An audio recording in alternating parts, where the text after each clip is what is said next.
चलिए सर आगे बढ़ते हैं। अगला स्टैंडर्ड जो हमने अपने सेशन के अंदर कवर करना है that is IS 21, the affect of changes in foreign exchange rate, the affect of changes in foreign exchange rate. अब इस स्टैंडर्ड के अंदर कोई बहुत ज्यादा कॉन्सेप्ट नहीं है, बहुत ही लिमिटेड नंबर ऑफ रूल्स या बहुत ही लिमिटेड नंबर ऑफ कॉन्सेप्ट्स हैं। इसीलिए IS 21 के ऊपर कोई सेपरेट बहुत लेंथी सवाल है, ये बहुत ही मुश्किल है। कोई 4-5 मार्क का तो शॉर्ट क्वेश्चन बना सकता है, लेकिन कोई सेपरेटली 15-20 मार्क का सवाल IS 21 पे नहीं पूछा जा सकता। हाँ, या तो इसके ऊपर कोई सेपरेट आपके पास 4 से 6 मार्क तक का सवाल आ सकता है, या फिर IS 21 दूसरे स्टैंडर्ड के साथ मिला जुला कर पूछा जा सकता है। हो सकता है कि IS 21 को डेफर टैक्स के साथ मिला जाए के पूछा जाए। हो सकता है कि IS 21 को लीज के साथ मिला के पूछा जाए। हो सकता है कि IS 21 को फाइनेंशियल इंस्ट्रूमेंट के साथ मिलाकर पूछा जा रहा हो। तो इट्सेल्फ ये बहुत ही छोटा सा स्टैंडर्ड है, इसमें बहुत लिमिटेड से रूल्स हैं जो हमने समझना है। सेपरेटली इसके ऊपर कोई लॉन्ग क्वेश्चन तो नहीं आ सकता। हाँ, 5-6 मार्क का सवाल बनाने के बना सकता है, अदरवाइज ये किसी और स्टैंडर्ड के साथ या डेफर टैक्स के साथ मिलकर ही आ रहा होगा। IS 21 का स्टैंडर्ड हमें ये बताता है कि अगर हमारी कंपनी कोई फॉरेन करेंसी ट्रांजेक्शन्स करती है, यानी कि देखो, एक तो कंपनी की होती है फंक्शनल करेंसी, एक तो कंपनी की होती है फंक्शनल करेंसी। सर क्या मतलब होता है फंक्शनल करेंसी का? सर एक कंपनी जिस प्राइमरी इकोनॉमिक इन्वायरमेंट में ऑपरेट कर रही है, एक कंपनी जिस प्राइमरी इकोनॉमिक इन्वायरमेंट में ऑपरेट कर रही है, वहां की जो भी करेंसी है, वहां की जो भी करेंसी है वो आपकी फंक्शनल करेंसी कहलाई जाती है। एक कंपनी जिस भी प्राइमरी इकोनॉमिक इन्वायरमेंट में ऑपरेट कर रही है, वहां की जो भी करेंसी है वो आपके लिए फंक्शनल करेंसी होगी। हमारी फंक्शनल करेंसी के अलावा बाकी जितनी करेंसीज, हमारी फंक्शनल करेंसी के अलावा बाकी जितनी करेंसीज है, उनको हम फॉरेन करेंसी कह रहे होंगे।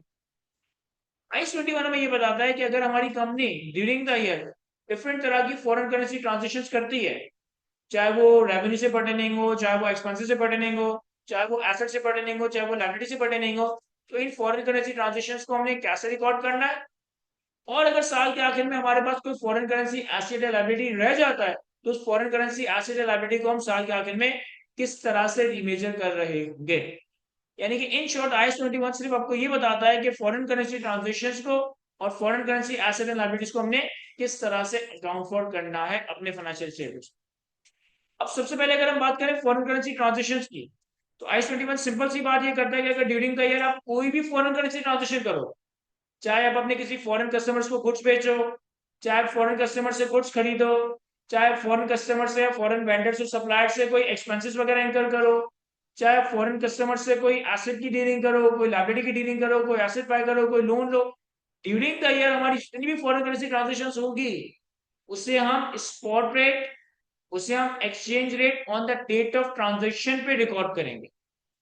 यानी जिस वक्त आपकी ट्रांजेक्शन होगी, जिस वक्त आपकी फॉरेन करेंसी ट्रांजेक्शन होगी, उस वक्त का जो भी एक्सचेंज रेट है, उस वक्त का जो भी स्पॉट रेट है, उस स्पॉट रेट पे हम उस फॉरेन करेंसी को फंक्शनल करेंसी में ट्रांसलेट करेंगे और उसे अपनी बुक्स में एसेट, लायबिलिटी, इनकम या एक्सपेंस के तौर पे रिकॉर्ड कर रहेंगे। मैं ड्यूरिंग द ईयर बेताशा किस्म की फॉरेन करेंसी ट्रांजेक्शन कर सकता हूँ। हो सकता है मैंने during the year foreign customers को माल बेचा हो फॉरेन करेंसी में। हो सकता है मैंने during the year foreign vendor से माल खरीदा हो फॉरेन करेंसी में। हो सकता है मैंने during the year different suppliers के थ्रू डिफरेंट एक्सपेंसेस की हो फॉरेन करेंसी में। हो सकता है मैंने ड्यूरिंग द ईयर कोई foreign currency non current assets, plant and machinery, inventory, invest property, इस तरह की कोई चीज बाय की हो सकता है मैंने ड्यूरिंग द ईयर कोई फॉरेन करेंसी लोन वगैरह हासिल किए हो। तो जितनी भी फॉरेन करेंसी ट्रांजेक्शंस हैं, द डेट ऑफ ट्रांजेक्शन जो भी एप्लीकेबल एक्सचेंज रेट होगा, at the date of transaction जो भी स्पॉट एक्सचेंज रेट होगा, इस एक्सचेंज रेट पे हम अपनी फॉरेन करेंसी ट्रांजेक्शन को फंक्शनल करेंसी में लेकर आएंगे और इसे रिकॉर्ड कर रहेंगे। अब देखें, अगर ड्यूरिंग द ईयर हमारे पास कोई फॉरेन करेंसी ट्रांजेक्शन इनकम या एक्सपेंस से पर्टेन करता है, तो उसे डेट ऑफ ट्रांजेक्शन के एक्सचेंज रेट पे आप रिकॉर्ड करोगे और वो ट्रांजेक्शन क्लोज हो जाएगी। अगर हम कोई फॉरेन करेंसी इनकम या एक्सपेंस की ट्रांजेक्शन करते हैं, तो डेट ऑफ ट्रांजेक्शन पे हम उसे रिकॉर्ड करेंगे और वो ट्रांजेक्शन क्लोज हो जाएगी, क्योंकि इनकम थी रिकॉर्ड हो गई, एक्सपेंस था इनकर हो गया, बात खत्म। लेकिन ऐसा भी हो सकता है कि इस फॉरेन करेंसी आइटम्स के नतीजे में, इस फॉरेन करेंसी ट्रांजेक्शन के नतीजे में हमारी बैलेंस शीट के ऊपर कोई फॉरेन करेंसी एसेट या फॉरेन करेंसी लायबिलिटी जन्म ले रही है।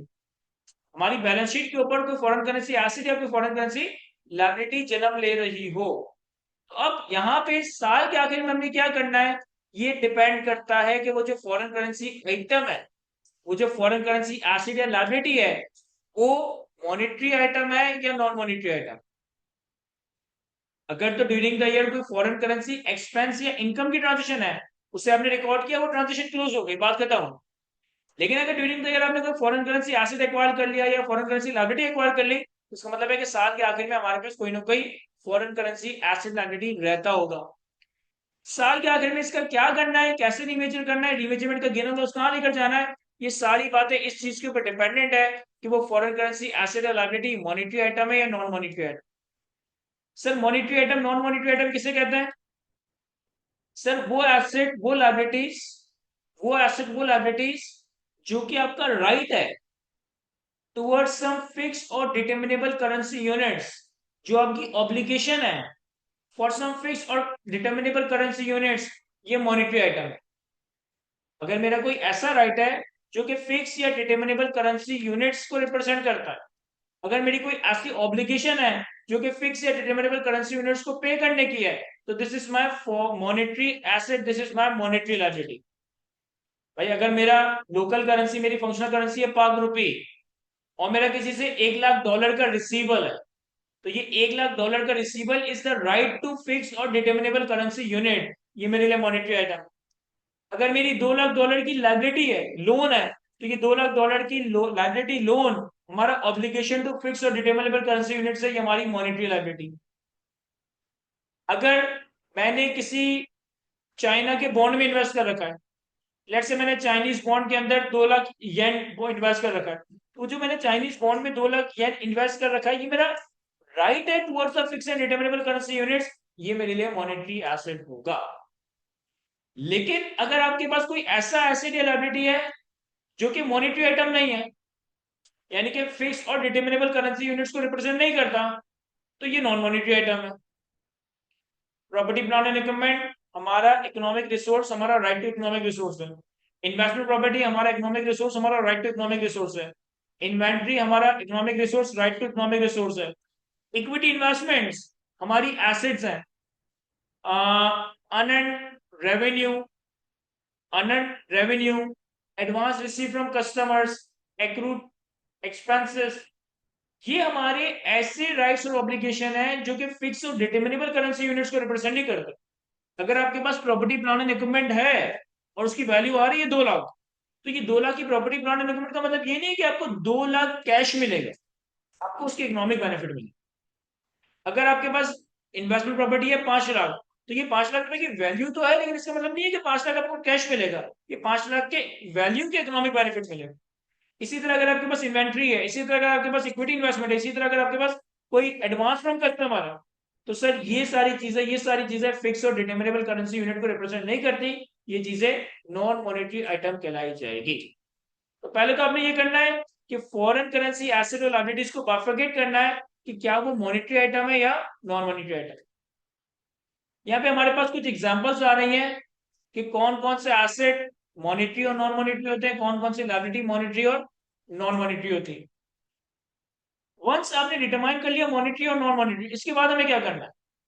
अगर हमारा फॉरेन करेंसी एसेट या लायबिलिटी मॉनेटरी आइटम है, तो वो एसेट या लायबिलिटी अपने रेलेवेंट स्टैंडर्ड के हिसाब से जैसे भी मेजर हो, हमें इससे गर्ज नहीं है। अगर फॉरेन करेंसी एसेट या लायबिलिटी मॉनेटरी आइटम है, तो वो एसेट या लायबिलिटी अपने रेलेवेंट स्टैंडर्ड के हिसाब से जैसे भी मेजर हो, हमें इससे कोई गर्ज नहीं होगा। मॉनेटरी एसेट मॉनेटरी लायबिलिटीज को हम ईयर एंड पे एक्सचेंज रेट से रीमेजर करेंगे। जो भी एक्सचेंज गेन लॉस आएगा, वो आपका पीएनएल में रिकॉग्नाइज हो जाएगा। अगर फॉरेन करेंसी लायबिलिटी आपकी मॉनेटरी आइटम है, तो अब ये फॉरेन करेंसी एसेट लायबिलिटी किसी भी स्टैंडर्ड में फॉल करे, हमें इससे गर्ज नहीं है। हम इस मॉनेटरी आइटम को साल के आखिर में ईयर एंड के एक्सचेंज रेट पे लेकर आएंगे, जो भी एक्सचेंज गेन लॉस होगा वो आपका पीएनएल में रिकॉर्ड हो जाएगा। और अगर वो एसेट या लायबिलिटी नॉन मॉनेटरी आइटम है, आपका फॉरेन करेंसी एसेट या लायबिलिटी नॉन मॉनेटरी आइटम है, फिर आपने ये देखना है कि ये जो नॉन मॉनेटरी आइटम है, क्या ये अपने रेलेवेंट स्टैंडर्ड के हिसाब से कॉस्ट या हिस्टोरिकल कॉस्ट पे मेजर हो रहा है, या फेयर वैल्यू रिवैल्यूड अमाउंट पे मेजर हो रहा है। हमें ये देखना है कि अगर हमारे पास नॉन मॉनेटरी आइटम है, तो क्या वो अपने रेलेवेंट स्टैंडर्ड के हिसाब से कॉस्ट या हिस्टोरिकल कॉस्ट पे मेजर हो रहा है, या फेयर वैल्यू रिवैल्यू अमाउंट पे मेजर हो रहा है। अगर तो non monetary item relevant standard के हिसाब से हिस्टोरिकल कॉस्ट पे मेजर हो रहा है, यहां पर हमें फॉरेन एक्सचेंज गेन और लॉसेस को अकाउंट फॉर करने की जरूरत ही नहीं है। यहाँ पे हमें फॉरेन एक्सचेंज गेन और लॉसेस को अकाउंट फॉर करने की जरूरत ही नहीं है। लेकिन अगर नॉन मॉनिटरी आइटम अपने रेलेवेंट स्टैंडर्ड के हिसाब से फेयर वैल्यू में मेजर हो रहा है, तो जिस दिन आप इसकी फेयर वैल्यू डिटरमाइन करेंगे, जिस दिन आप इसकी रिवैल्यूड अमाउंट डिटरमाइन करेंगे, उस दिन का एक्सचेंज रेट इस्तेमाल करेंगे। और फॉरेन करेंसी गेन और लॉस की वही ट्रीटमेंट होगी जो उस रेलेवेंट एसेट या लायबिलिटी के फेयर वैल्यू गेन और लॉस की ट्रीटमेंट है। यानी कि अगर रेलेवेंट एसेट और लायबिलिटी का फेयर वैल्यू का गेन पीएनएल में जा रहा है, तो फॉरेन एक्सचेंज गेन भी पीएनएल में जाएगा। अगर फेयर वैल्यू का गेन और लॉस ओसीआई में जा रहा है, तो फॉरेन एक्सचेंज गेन और लॉस भी ओसीआई में ही रिकॉर्ड हो रहा होगा। सर एग्जांपल दें।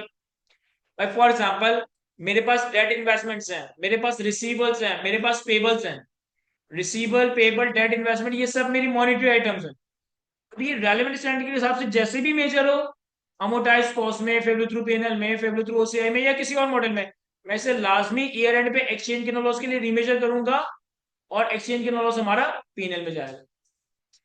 लेकिन अगर हमारे पास लेट से प्रॉपर्टी प्लांट एंड इक्विपमेंट है कॉस्ट मॉडल में, इन्वेस्टमेंट प्रॉपर्टी है कॉस्ट मॉडल में, तो अब प्रॉपर्टी प्लांट एंड इक्विपमेंट और investment property non monetary asset है, और ये रेवेन्यू स्टैंडर्ड के हिसाब से कॉस्ट पे, यहाँ पे फॉरेन एक्सचेंज गेन और लॉस को अकाउंट फॉर ही नहीं किया जाएगा। लेकिन अगर प्रॉपर्टी प्लांट एंड इक्विपमेंट है रिवैल्यूएशन मॉडल में, इन्वेस्टमेंट प्रॉपर्टी है फेयर वैल्यू मॉडल में, इक्विटी इन्वेस्टमेंट्स है फेयर वैल्यू थ्रू पीएनएल या फेयर वैल्यू थ्रू ओसीआई, तो जिस दिन आप उसकी फेयर वैल्यू डिटरमाइन करेंगे, उसी दिन का एक्सचेंज रेट भी यूज करेंगे। और जहां फेयर वैल्यू गेन और लॉस को रिकॉर्ड करते हैं, वहीं पे आप फॉरेन एक्सचेंज गेन और लॉस को भी रिकॉर्ड करते हैं। अगर फेयर वैल्यू गेन और लॉस पीएनएल में जा रहा है, फॉरेन एक्सचेंज गेन और लॉस भी उसके साथ साथ पीएनएल में जाएगा। अगर फेयर वैल्यू गेन और लॉस ओसीआई में जा रहा है, फॉरेन एक्सचेंज गेन और लॉस भी ओसीआई में चला जाएगा। एक चीज याद रखिएगा जो यहाँ लिखी भी नहीं है, कि मॉनिटरी आइटम के केस में एफसीवाई गेन और loss to be presented separately in PNL. Monetary item के ऊपर जो भी फॉरेन एक्सचेंज गेन और लॉस आएगा ना, वो हम सेपरेटली कैलकुलेट करेंगे, और पीएनएल में फॉरेन एक्सचेंज गेन और लॉस के नाम से अलग से शो करेंगे। नॉन मॉनिटरी आइटम के केस में no need to separate no need to separate FCY gain और loss from fair value gain और लॉस। नॉन मॉनिटरी आइटम के केस में एफसीवाई गेन और लॉस को फेयर वैल्यू गेन और लॉस से सेपरेट करने की जरूरत नहीं है। क्यों? क्योंकि जहां फेयर वैल्यू का गेन रिकॉर्ड होना है, वहीं फॉरेन करेंसी का गेन और लॉस भी रिकॉर्ड होना है, तो यहाँ पे सेपरेशन की कोई जरूरत नहीं है। यहाँ पे हमें अलबत्ता सेपरेट करना पड़ेगा, और फॉरेन करेंसी के गेन और लॉस को हम सेपरेटली पीएनएल में प्रेजेंट कर रहेंगे।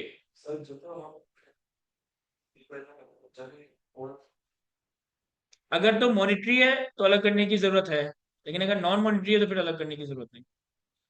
और लास्ट चीज, मैंने आपको बताया कि जो फॉरेन करेंसी ट्रांजेक्शन्स हैं, जो फॉरेन करेंसी ट्रांजेक्शन्स है, of the date of transaction जो भी एप्लीकेबल रेट होगा, उस रेट पे अपनी फॉरेन करेंसी ट्रांजेक्शन को रिकॉर्ड कर देंगे। इसकी एक छोटी सी एक्सेप्शन है, कि अगर आपकी फॉरेन करेंसी ट्रांजेक्शन्स का वॉल्यूम काफी ज्यादा है, अगर आपकी फॉरेन करेंसी ट्रांजेक्शन्स का वॉल्यूम काफी ज्यादा है, और ये इम्प्रैक्टिकेबल है, ये एडमिनिस्ट्रेटिवली एक हैसल है कि एक ट्रांजेक्शन को डेली बेसिस पे बैठ के कन्वर्ट करें, तो फिर वहां पर हमें स्टैंडर्ड एवरेज रेट इस्तेमाल करने की इजाजत देता है। फॉर एग्जाम्पल, मेरी डेली जो सेल्स है ना, वो पीकेआर में भी होती है, डॉलर्स में भी होती है, तो मैं एक एक दिन की बैठ के सेल्स को पीकेआर में कन्वर्ट नहीं कर सकता, तो मैं average rate for the year इस्तेमाल कर सकता हूँ। हम अगर कोई लोन लेते हैं, तो लोन के ऊपर इंटरेस्ट हम ईयर एंड पे रिकॉर्ड करते हैं, लेकिन एक्चुअली तो वो इंटरेस्ट पूरे 12 महीने में डेली बेसिस पे लग रहा होता है ना, तो आप एक एक दिन के इंटरेस्ट को एक एक दिन के रेट से कन्वर्ट नहीं करोगे, वहां पे आप average rate for the year इस्तेमाल कर लोगे। क्लियर है? तो ये हमारे पास टोटल कॉन्सेप्ट है IS 21, the effect of changes in foreign exchange rate. इससे रिलेटेड एक इफ्रिक है जो कि हमारे कोर्स का पार्ट है, लेकिन उस इफ्रिक के अंदर जो बातें हैं वो इसी स्टैंडर्ड से ड्राइव्ड हैं, तो वो हम एक सवाल के साथ कवर करेंगे। मैं बताता हूँ कौन सा। पहले सर हमारे पास H21 से पर्टेनिंग एक कॉम्प्रिहेंसिव क्वेश्चन आ रहा है, रीड करते हैं इसे और सॉल्व करते हैं। कहता है global investment limited is listed in Pakistan. During the year ended 30th September 2011, GIL entered into the following contract with a UAE based company. एक कंपनी है ग्लोबल इन्वेस्टमेंट लिमिटेड जो कि पाकिस्तान में लिस्टेड है। 30 सितंबर 2011 इसका ईयर एंड है और ईयर एंड के आसपास इसने अपनी यूएई कंपनी के साथ इसने किसी यूएई कंपनी के साथ एक ट्रांजेक्शन की है। कहता है ऑन 28 सितंबर 2011 ईयर एंड से 2 दिन पहले company bought certain shares with the payment to be made on 3rd October 2011 for 2000 dirham. The fair value of these shares on balance sheet date and settlement date was 21,000 dirham and 21,500 dirham respectively. Year and से 2 दिन पहले हमने कुछ shares को bye करने की commitment कुछ shares bye किए जिसकी पेमेंट कब होगी 3 अक्टूबर 2011 पे, और जो शेयर्स बाय किए उसकी वैल्यू क्या है 20,000 दिरहम। ईयर एंड से 2 दिन पहले मैंने शेयर्स बाय कर लिए, पेमेंट कब करनी है ईयर एंड के 3 दिन बाद 3 अक्टूबर पे। पेमेंट तो कितनी करनी होगी 20,000 दिरहम, क्योंकि 20,000 दिरहम के बाय किए। ईयर एंड पे और पेमेंट के वक्त इन शेयर्स की फेयर वैल्यू 20,000 दिरहम से बढ़कर 21,000 दिरहम और 21,500 दिरहम हो चुकी है। सेकंड ट्रांजेक्शन है ऑन 29 सितंबर 2011 ईयर एंड से 1 दिन पहले company sold certain shares having carrying value of 34,000 dirham rupees 8,09,200 for 35,000 dirham with payment to be received on 4th October 2011। हमारे पास कुछ इन्वेस्टमेंट्स हैं जिसकी कैरिंग वैल्यू है 34,000 दिरहम 8,09,200 ये इन्वेस्टमेंट की कैरिंग अमाउंट है। इससे हमने ईयर एंड से 1 दिन पहले बेच दिया। कितने का बेचा 35,000 दिरहम का। लेकिन पेमेंट कब रिसीव होगी 4 अक्टूबर 2011। The fair value of these shares on the balance sheet date and the settlement date was 35,200 and 34,800 respectively। और ये शेयर्स जो मैंने 29 तारीख को बेच दिए ईयर एंड पे इनकी फेयर वैल्यू कितनी है 35,200 और सेटलमेंट डेट पे इसकी फेयर वैल्यू कितनी है 34,800। फिर हमारे पास The above shares are held by GIL as held for trading। Sir in shares को हमने हेल्ड फॉर ट्रेडिंग के लिए रखा है, तो इसे कौन से मॉडल में क्लासिफाई करेंगे सर? हम इसे फेयर वैल्यू थ्रू पीएनएल में क्लासिफाई करेंगे। Relevant exchange rate on the relevant date are as follow. अब हमारे पास सारी रेलेवेंट डेट पे ना एक्सचेंज रेट अवेलेबल है। 28 सितंबर पे, 29 सितंबर पे, 30 सितंबर पे, 3 अक्टूबर पे और 4 अक्टूबर पे। कहता है prepare accounting entries to record the above transaction on the relevant dates in accordance with IFRS. तो बजाय तो ये बहुत छोटा सा सिंपल सा सवाल लग रहा है, लेकिन ये बहुत तगड़ा सवाल है, बहुत कॉम्प्लेक्स सवाल है।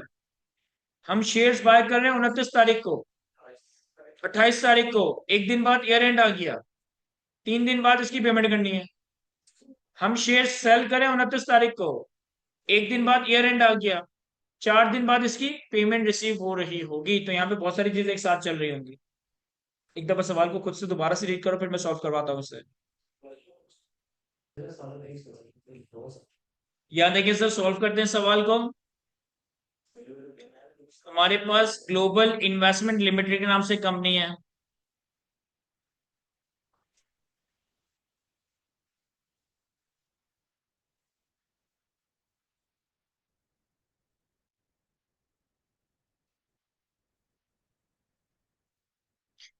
सबसे पहले मैं सिर्फ पहली वाली ट्रांजेक्शन को देख रहा हूं, मैं दोनों ट्रांजेक्शन को साथ नहीं चलाऊंगा, मैं उलझ जाऊंगा। मैं सिर्फ पहली वाली ट्रांजेक्शन को देख रहा हूं जिसमें हमने शेयर्स परचेज किए।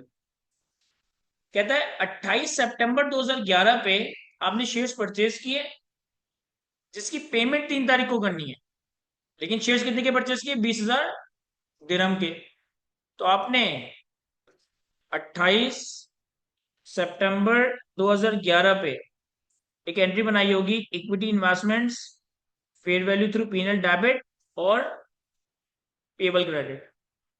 कितने से सर 20,000 दिरहम के ये शेयर्स हैं, 20,000 दिरहम के ये शेयर्स हैं और जिस दिन आपने इसको बाय किया 28 सितंबर पे, उस दिन एक्सचेंज रेट कितना है? 24 रुपए पर दिरहम। तो 20,000 दिरहम इंटू 24, तो ये आ गया 4,80,000। ये आ गया 4,80,000। अब हमने 28 तारीख को शेयर्स बाय किए, equity investment debit payable credit कर दिए। अब ये जो आपके पास इक्विटी इन्वेस्टमेंट्स और पेबल डेबिट क्रेडिट हुआ है ना, ये फॉरेन करेंसी एसिड है, फॉरेन करेंसी लायबिलिटी है, क्योंकि ये शेयर्स दुबई की कंपनी के हैं, और ये जो पेमेंट आपने करनी है ये भी 20,000 दिरहम पे करना है। लेकिन इन दोनों में फर्क यह है कि ये नॉन मॉनिटरी आइटम है और पेबल मॉनिटरी आइटम है, क्योंकि payable represents your obligation to pay 20,000 दिरहम, and equity investment represents your right to number of shares, not the fix amount of currency.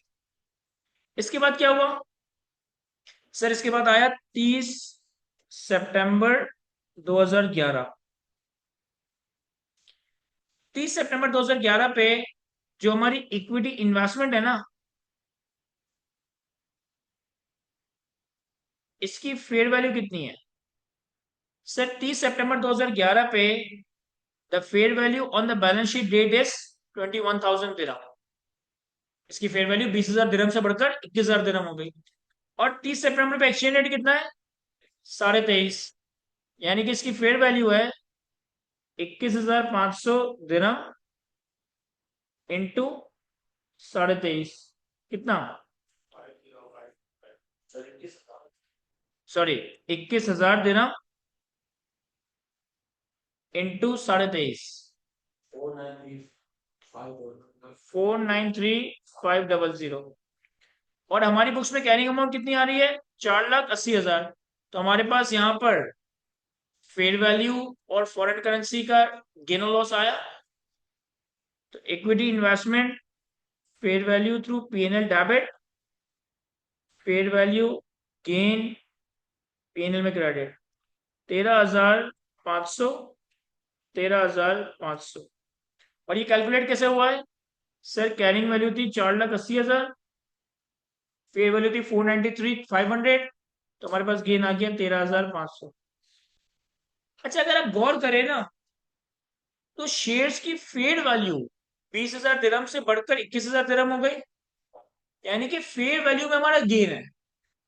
लेकिन एक्सचेंज रेट 24 से कम होकर 23.5 हो गया, तो एक्सचेंज लॉस है। लेकिन दोनों का क्यूमुलेटिव कितना इफेक्ट बन रहा है? 13,500 का गेन। वैसे तो फेयर वैल्यू में गेन और एक्सचेंज में लॉस है, लेकिन उनका नेट इफेक्ट कितना है? 13,500 का गेन। और क्योंकि ये नॉन मॉनिटरी आइटम है, तो आपको सेपरेशन करने की जरूरत नहीं, आप सीधा सीधा फेयर वैल्यू का गेन और लॉस दिखा दोगे।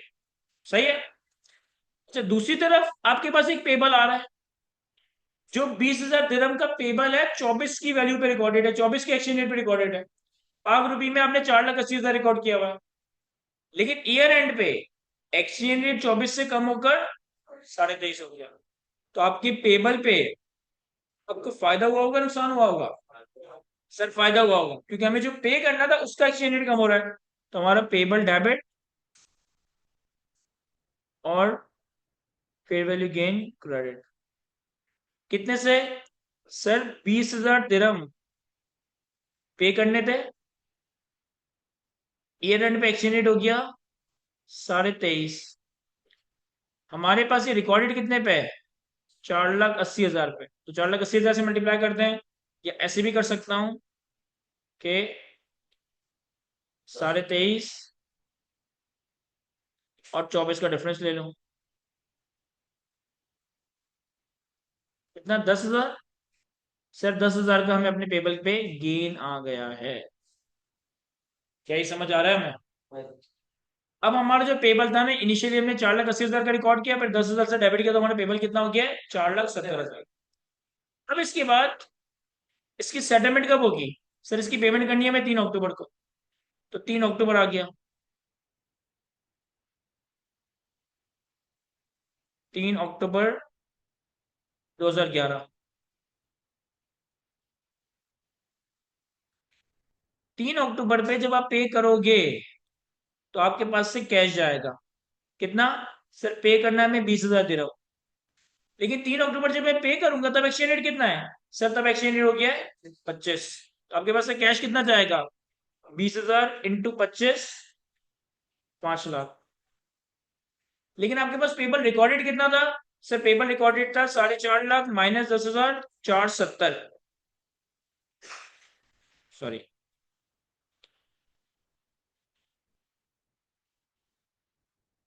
4,70,000 हमारे पास एफ सी वाई लॉस आ गया।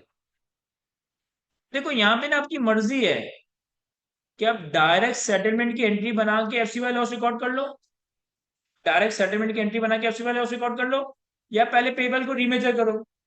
23.5 के पेबल को पहले 25 पे लेकर आए तो भी आपके पास 30,000 का लॉस आएगा, और फिर 5 लाख से पेबल डेबिट करके 5 लाख से पेबल क्रेडिट करते हैं, इससे कोई फर्क नहीं पड़ता आप दो अलग अलग एंट्री बनाए या एक ही एंट्री के अंदर ये काम करें। इसके बाद 3 तारीख को, 3 तारीख को ही हमें शेयर्स की फेयर वैल्यू भी दी हुई है। अब जरूरी नहीं है कि हम शेयर्स को फेयर वैल्यू पे लेकर आए, क्योंकि हम शेयर्स को फेयर वैल्यू पे ईयर एंड में या डिस्पोजल के वक्त लेकर आते हैं। ईयर एंड पे या डिस्पोजल पे लेकर आते हैं, इस एंट्री की जरूरत नहीं है, बस बना लेता हूं अवेलेबल है तो। कहते हैं 3 तारीख को शेयर सेटलमेंट डेट पे शेयर की वैल्यू कितनी हो गई है? 21,500। तो फेयर वैल्यू है 21,500 दिरहम। और 3 तारीख को एक्सचेंज रेट कितना है सर? 3 तारीख को एक्सचेंज रेट है 25। तो यानी कि हमारी इन्वेस्टमेंट की फेयर वैल्यू कितनी है? 5,37,500। हमने इस इन्वेस्टमेंट को इनिशियली रिकॉर्ड किया था 4,80,000 पे, फिर पहले साल के आखिर में 13,500 का गेन रिकॉर्ड करके हम अपनी इन्वेस्टमेंट को 493,500 पे लेकर आ गए थे। अब इसे 493,500 से बढ़ा के किस पे लाना है? 537,500 पे। तो हमारे पास equity investment fair value through PNL debit और फेयर वैल्यू का गेन क्रेडिट कितने से? 537,500 माइनस 493,500 कितना रहा? 44। ये आ गया हमारे पास 44,000 का फेयर वैल्यू गेन। ये आ गया हमारे पास 44,000 का फेयर वैल्यू। क्या ये समझ आ रहा है सबको? देखिए यहाँ पे जो ट्रांजेक्शन डे वन पे इनिशिएट हुई ना, उससे एक मॉनेटरी आइटम ने जन्म लिया, एक नॉन मॉनेटरी आइटम ने जन्म लिया। नॉन मॉनेटरी आइटम को तो हमने फेयर वैल्यू फॉरेन करेंसी के लिए लाजमी रिमेचर करना है, फॉरेन करेंसी का गेन लॉस पीएनएल रिकॉर्ड करना है। मॉनेटरी आइटम चूंकि IFRS 9 के हिसाब से फेयर वैल्यू पे है, तो इस वजह से मैं इसे फॉरेन करेंसी के लिए भी रिट्रांसलेट कर रहा हूँ, और फॉरेन करेंसी का गेन लॉस और फेयर वैल्यू का गेन लॉस दोनों पीएनएल में रिकॉग्नाइज कर रहा हूं। क्लियर है? इसके बाद सेकंड ट्रांजेक्शन पे आता है। ये हमारी ट्रांजेक्शन नंबर 1 थी। ट्रांजेक्शन नंबर 2, ट्रांजेक्शन नंबर 2 में देखो क्या कह रहा है। On 29 September 2011 company sold certain shares having carrying value dirham term में 34,000, रुपी टर्म में 8,09,000। ये इन्वेस्टमेंट की कैरिंग वैल्यू है, लेकिन कितने के बेचे हैं? 35,000 दिरहम के। तो जब शेयर्स बेचे, बेचते वक्त पहले उसे फेयर वैल्यू पे लेकर आएंगे। तो यानी कि हमारी फेयर वैल्यू कितनी है? 35,000 दिरहम। और किस दिन बेचे? 29 सितंबर को। 29 सितंबर पे डेट कितना है? 23। 8,05,000। और कैरिंग अमाउंट कितनी है सर? कैरिंग अमाउंट है 8,09,200। तो यानी कि आपको यहाँ पे फेयर वैल्यू का लॉस हो रहा है 4,200 का। पहले इस फेयर वैल्यू लॉस को रिकॉर्ड कर लेंगे। तो फेयर वैल्यू लॉस पीएनएल में debit, equity investment fair value through PNL credit 4,200 से। तो ये एंट्री बनाने के बाद, ये एंट्री बनाने के बाद आपकी इन्वेस्टमेंट 8,05,000 की फेयर वैल्यू पे आ गई। 8,05,000 की फेयर वैल्यू पे आ गई। अब हमने क्या करा? इसे 35,000 दिरहम का बेच दिया। तो हमारे पास एंट्री क्या बनेगी? Receivable debit. रिसीवेबल डेबिट क्यों? क्योंकि जो बेचा है ना, उसकी पेमेंट अभी नहीं मिलेगी। पेमेंट कब मिलेगी? 4 अक्टूबर पे। तो रिसीवेबल डेबिट और equity investment favourable through PNL credit कितने से? 8,05,000। 35,000 का बेचा है, और 35,000 दिरहम इंटू 23 का एक्सचेंज है, तो 8,05,000। कोई डिस्पोजल पे गेन और लॉस अराइज नहीं हुआ, क्योंकि फेयर वैल्यू पे बेचा। अब आपका एसेट तो डीरिकॉग्नाइज हो गया है, एसेट तो खत्म हो गया है, लेकिन आपके पास एक रिसीवल है। और ये रिसीवल क्या है? सर ये रिसीवल आपका राइट टू रिसीव 35,000 दिरहम है। आपका राइट टू रिसीव 35,000 दिरहम यानी कि मॉनिटरी आइटम। तो ईयर एंड पे और सेटलमेंट डेट पे इसे रीमेजर जरूर करना पड़ेगा। ईयर एंड पे क्या हुआ? सर एक्सचेंज रेट 23 से बढ़कर 23.5 हो गया, यानी कि फायदा हो गया। रिसीवल में अगर रेट बढ़ रहा है तो तुम्हारा फायदा हो रहा है। तो तुम्हारे पास ईयर एंड पे, अच्छा ये एंट्री हमने बनाई थी 29 सितंबर 2011, ये एंट्री हम बना रहे हैं 30 सितंबर 2011 पे। रिसीवेबल डेबिट, एफसीवाई गेन, पीएनएल में क्रेडिट। कितना सर? 35,000 दिरहम का रिसीवेबल है, जो कि 23 के रेट पे रिकॉर्डेड है, और 23 से बढ़ाकर 23.5 के रेट पे लेकर आना है। 17,500 से रिसीवेबल डेबिट, 17,500 से फॉरेन करेंसी गेन क्रेडिट। 17,500 से रिसीवेबल डेबिट, 17,500 से फॉरेन करेंसी गेन क्रेडिट। फिर 4 तारीख को हमें पैसे मिल गए। पैसे कितने मिले? सिर्फ पैसे मिले होंगे आपको 35,000 दिरहम। लेकिन जब 4 तारीख को पैसे मिले तब एक्सचेंज रेट कितना है? सिर्फ 4 तारीख को जब आपको पैसे मिले ना, तब एक्सचेंज रेट है 26 का। तो आपको पैसा जो मिला होगा वो 35,000 इंटू 26, 9,10,000। लेकिन आपका रिसीवेबल कितना था? सर रिसीवेबल हमने रिकॉर्ड किया था पहले 8,05,000 से, फिर इसे मजीद डेबिट किया था 17,500 से, तो टोटल कितना हुआ? 8,05,000 और 17,500 का टोटल 8,22,000। तो हमारे पास सेटलमेंट के वक्त एक एफसीवाई गेन अराइज हुआ, जो कि पीएनएल में रिकॉर्ड होगा। अब ये गेन बैलेंसिंग नंबर कैलकुलेट करो, कितना आ रहा है? 87,500। या ये गेन तुम यूं भी कर सकते हो कि 35,000 का रिसीवल था, इसे 26 पे लेकर आना था, और 23.5 पे तुम ऑलरेडी ईयर एंड पे लेकर आ गए थे। 35,000 इंटू 26 माइनस 23.5 भी तुम्हारा 87,500 ही आ रहा होगा। क्या ये समझ आता है? मैं कॉपी कर ले सर इस सवाल को।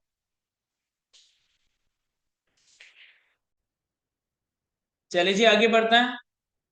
एक और सवाल आ रहा है हमारे पास आईएस 21 से पर्टेनिंग, और इसके अंदर जो कॉन्सेप्ट है ना, वो आईएस 21 और इफ्रिक 22 का कॉन्सेप्ट है। तो इफ्रिक 22 को आपने सेपरेटली तो असेस में कवर नहीं किया, लेकिन आईएस 21 की नॉलेज की बेसिस पे ही वो इफ्रिक की एप्लीकेशन और ये सवाल आपसे मैनेज हो जाएगा। रीड करते हैं और सॉल्व करते हैं। कहता है tiger limited, a Pakistani based company, Tiger Limited, a Pakistani company, is preparing its financial statement for the year ended 31st December 2023.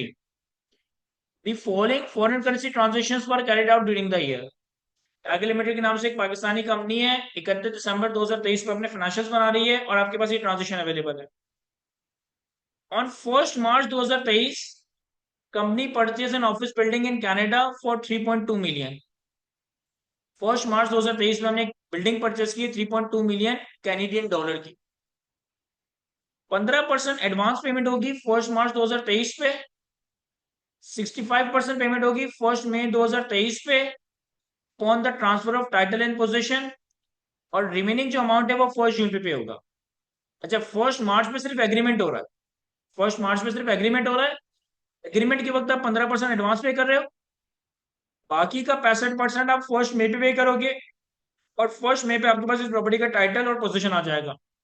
यानी प्रॉपर्टी का जो रिस्क एंड रिवॉर्ड है वो 1 मई पे आएगा। और 15 और 65 80% हो गया, बाकी की जो 20% है वो आप 1 जून 2023 में पे करो। फिर कहता है on 1 August 2023, company rented out the building at an annual rent of 0.3 million Canadian dollar for 1 year and receive the full amount in advance on the same date. फिर 1 अगस्त 2023 में आपने ये बिल्डिंग रेंट आउट कर दी 0.3 million Canadian dollar 1 साल के लिए, और पूरा अमाउंट एडवांस में रिसीव कर लिया। Company uses the fair value model for investment property.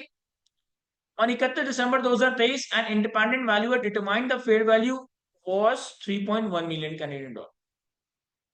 Investment property को फेयर वैल्यू मॉडल पे रखना है, और साल के आखिर में फेयर वैल्यू 3.1 मिलियन डॉलर है। अब हमारे पास 1 मार्च, 1 मई, 1 जून, 1 अगस्त 31 दिसंबर, जो जो रेलिवेंट डेट्स थी ना उस पर एक्सचेंज रेट गिवन है, और हमारे पास कुछ एवरेज रेट भी है, जनवरी टू दिसंबर पूरे साल का, मई टू दिसंबर और अगस्त टू दिसंबर, इन पीरियड्स का एवरेज रेट भी है। रिक्वायरमेंट में कहता है prepare extracts from the company's statement of financial position and statement of comprehensive income for the year ended 31st December 2023 in accordance with IFRS. Comparative figures and notes to the financial statements are not required. Read करें एक दफा, फिर मैं solve करवाता हूं इससे। चलिए जी, यहां देखिए मैं सवाल को सॉल्व करता हूं टाइगर लिमिटेड के नाम से।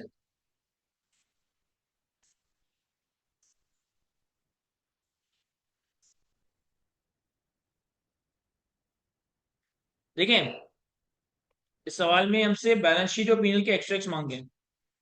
मैं जनरल एंट्री बना के भी सवाल सॉल्व कर सकता हूं, मैं डायरेक्टली बैलेंस शीट पीएनएल के एक्सट्रैक्ट्स भी बना सकता हूं। पहले हम एक्सट्रैक्ट्स बनाते हैं ताकि जो सवाल में मांगा है वो हम देखें, हम डायरेक्टली कैलकुलेट कर सकते हैं नहीं, और फिर हम इसके जनरल एंट्री भी बना लेंगे। 1 मार्च 23 पे आपने 15% एडवांस पेमेंट की, तो आपने 1 मार्च 23 पे कितने की बाई की है, 3.2 मिलियन कैनेडियन डॉलर। तो 1 मार्च 23 पे 3.2 मिलियन कैनेडियन डॉलर का 15% पे किया होगा, और 1 मार्च 23 पे रेट कितना है, 145। तो आपने पाक रुपी टर्म में इतना पे कर दिया होगा, 69.6, और अपने पास इसे रिकॉर्ड कर लिया होगा एज एडवांस अगेंस्ट प्रॉपर्टी। 1 मार्च 23 में हमने 3.2 कैनेडियन डॉलर का 15% 145 के रेट पे पे किया, हमने रुपी टर्म में 69.6 रिकॉर्ड कर दिया। फिर 1 मई 2023 पे के पास इस प्रॉपर्टी का पोजीशन और टाइटल आ गया, तो 1 मई 2023 पे आपने अपने पास इन्वेस्टमेंट प्रॉपर्टी रिकॉर्ड करनी है, क्योंकि हम इसे रेंट पे दे रहे हैं, प्रॉपर्टी बनाने की रिक्वायरमेंट नहीं है। अब 1 मई 2023 पे हमें इसकी कॉस्ट डिटरमाइन करनी है। कैसे सर, एक तो हमने 15% ऑलरेडी एडवांस पे कर रखा था, एक तो हमने ऑलरेडी एडवांस पे कर रखा था, ये हमारा डीरिकॉग्नाइज हो जाएगा क्योंकि हमारे पास अब प्रॉपर्टी आ रही है। 65% हम पेमेंट कर रहे हैं, तो 65% अगर हम पेमेंट को रिकॉर्ड करें तो वो होगा 3.2 मिलियन कैनेडियन डॉलर का 65%, और 1 मई 2023 पे रेट कितना है, 150। तो हमने पेमेंट कितनी की, 312।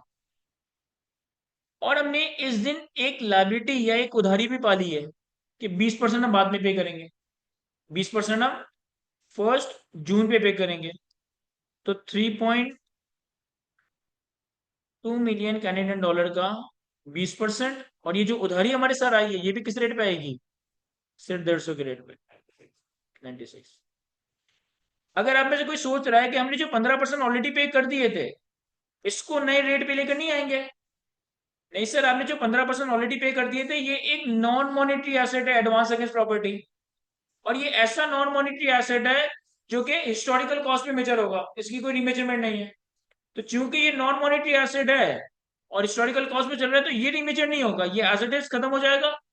जो एक्चुअली पे किया वो और जो पे करना है वो, ये हमारे पास इन्वेस्टमेंट प्रॉपर्टी की कॉस्ट आ गई 1 मई 2023 पे 477.6। तो चूंकि इन्वेस्टमेंट प्रॉपर्टी है तो इसका मतलब है इसे ईयर एंड पे फेयर वैल्यू पे लाना होगा। ईयर एंड पे डायरेक्टली इसकी फेयर वैल्यू निकाल लेते हैं। कहता है ईयर एंड पे फेयर वैल्यू कितनी है, 3.1 मिलियन कैनेडियन डॉलर, और ईयर एंड पे रेट कितना है, 165। तो 3.1 मिलियन कैनेडियन डॉलर इंटू 165, 511.5, यानी कि हमारे पास इस प्रॉपर्टी पे फेयर वैल्यू गेन आ रहा है 33.9। अच्छा, एक आपने पेपर रिकॉर्ड किया था 1 मई 2023 पे 96 का, लेकिन आपने इसकी पेमेंट करनी है 1 जून 2023 पे। और कितनी पेमेंट करनी है? सर पेमेंट करनी है हमें 3.2 मिलियन कैनेडियन डॉलर का, 3.2 मिलियन कैनेडियन डॉलर का 20%। और जब हमें पेमेंट करनी है 1 जून पे, तब एक्सचेंज रेट कितना है?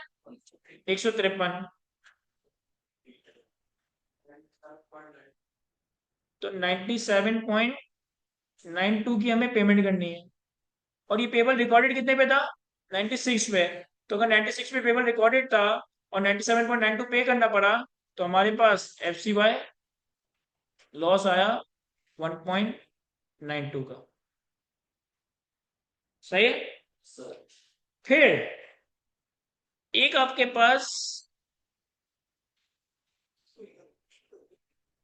इसको ईयर एंड पे रिमेजर नहीं करेंगे। सर हमारा ईयर एंड 31 दिसंबर है, ईयर एंड में ही खरीदा, ईयर एंड में ही पोजीशन आया, ईयर एंड में ही पे कर दिया, तो ईयर एंड पे रिमेजर नहीं होगा, बस पेमेंट के वक्त रिमेजर होगा। वो 1.92 का एफसी वाले होता है।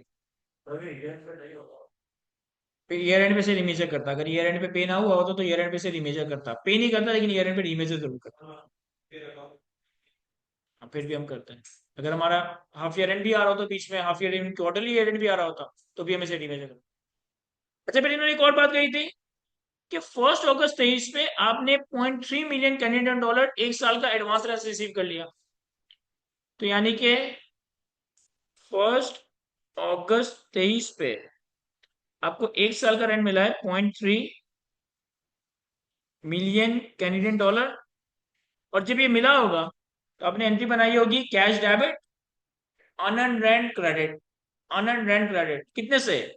सर 1 अगस्त पे रेट है हमारे पास 157, 47.1। अब आपने एडवांस रेटिंग 7 रिसीव कर लिया, आपके पास एक नॉन मॉनेटरी एसेट, आपके पास एक नॉन मॉनेटरी लायबिलिटी रिकॉर्ड हो गई अनअर्न्ड रेंट के नाम से। चूंकि ये नॉन मॉनेटरी अनअर्न्ड रेंट और ये भी अपने कॉस्ट पे रहेगी, फेयर वैल्यू पे नहीं जाएगी, तो अब सब्सिक्वेंटली रेट कुछ भी हो, हमें इसको रिमेजर नहीं करना।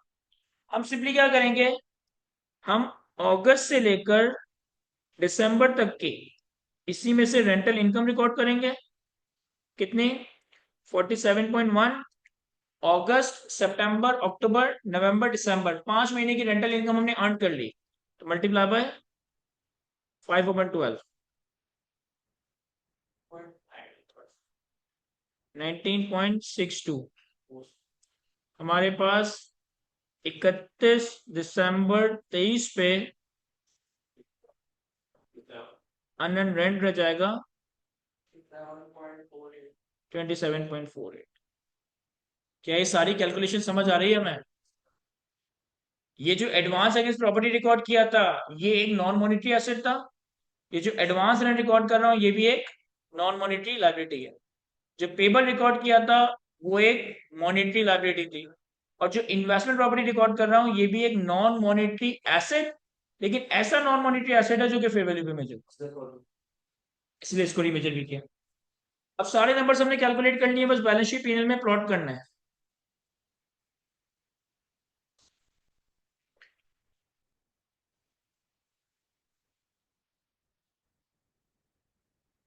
सर हमारे पास पीएनएल पे क्या क्या आएगा?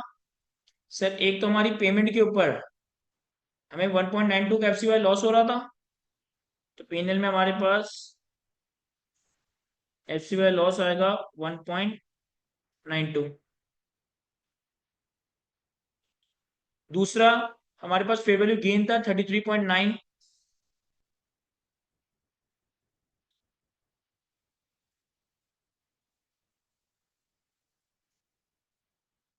तीसरा, हमारे पास रेंटल इनकम थी 19.62।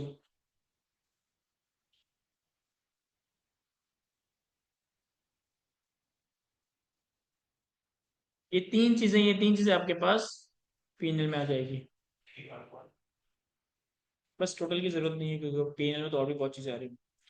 बैलेंस शीट पे सर, बैलेंस शीट में हमारे पास एसेट्स,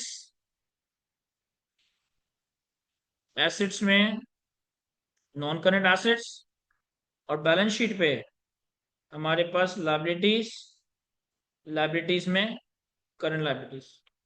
नॉन करंट एसेट्स में हमारे पास इन्वेस्टमेंट प्रॉपर्टी आ जाएगा। साल के आखिर में इन्वेस्टमेंट प्रॉपर्टी की वैल्यू कितनी है? 511.1।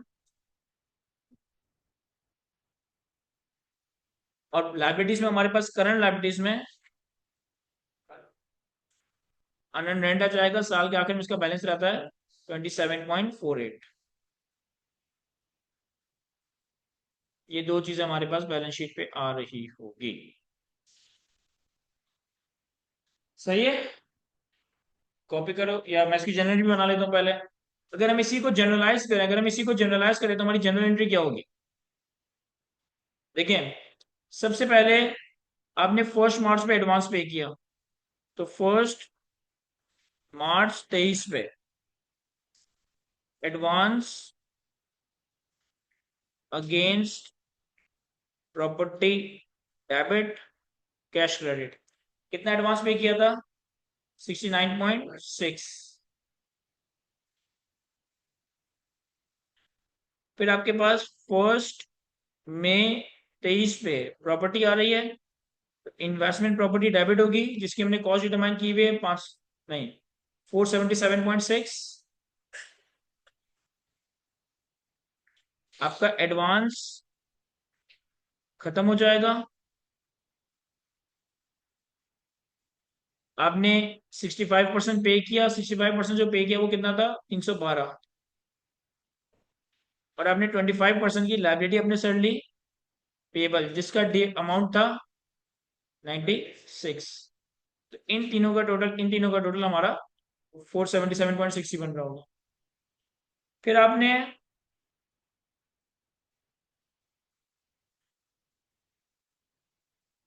फिर आपने 1 जून 23 पे पेबल को सेटल किया, तो जो पेबल आपके पास रिकॉर्डेड था 96 से वो डेबिट हो गया होगा, आपके पास से कैश क्रेडिट हुआ होगा। लेकिन जब आपने कैश पे किया तो कैश आपको पे करना पड़ा 97.2, 97.92, यानी कि आपके पास FCY लॉस आया 1.92। फिर आपने 1 अगस्त पे एडवांस रेंट रिसीव किया, तो आपने कैश डेबिट और अनअर्न्ड रेंट क्रेडिट किया होगा। जब आपने अनअर्न्ड रेंट रिसीव किया उस वक्त 47.1, 47.1, 47.1। फिर ईयर एंड पे 31 दिसंबर 23 पे इस अनअर्न्ड रेंट में से कुछ इनकम रिकॉर्ड हुई, तो अनअर्न्ड रेंट डेबिट और रेंटल इनकम P&L में क्रेडिट, कितना? 19.62। और लास्ट चीज, इन्वेस्टमेंट प्रॉपर्टी पे फेयर वैल्यू गेन हुआ, तो investment property debit, fair value gain P&L में क्रेडिट, कितना? 33.9, 33.9, 33.9।